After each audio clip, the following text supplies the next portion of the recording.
CBS News political director John Dickerson is also in Washington. John, good morning, and tell us how it got to this. Good morning, Charlie.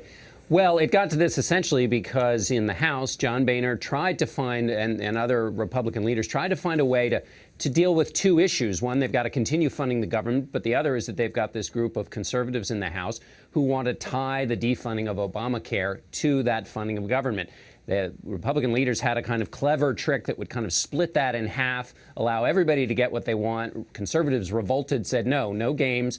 We came to Washington to defund Obamacare. That's what our constituents want. We're going to attach this to the funding mechanism, make it one big vote, and we're going to fight this fight right now at this moment where they think they have leverage. But it feels like there's something new about this fight this time, which is a recurring fight, John, and that is that the Senate Republicans are saying to their colleagues in the House, you've gone crazy on this, right? That's what you're hearing. Describing it as a dumb idea. Yeah. Well, that's right. I've been in conversations with a lot of Republican senators, and what's new about this here is we've had a lot of discussion about the battle within the Republican Party, and it's often framed as a kind of establishment versus the grassroots.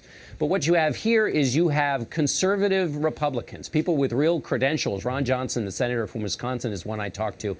He doesn't like this. He came into office against Obamacare. He has all the bona fides in the world in terms of hating Obamacare, but he said this is tactically a bad idea because this is going to die in the Senate, and what will happen is Republicans will be blamed for a government shutdown, and so they'll get all the political blame, and nothing will be done to defund or hurt Obamacare. So on tactical grounds, he says it's a bad idea. And Ben Bernanke says that looming kind of shutdown has a very negative effect on economic growth.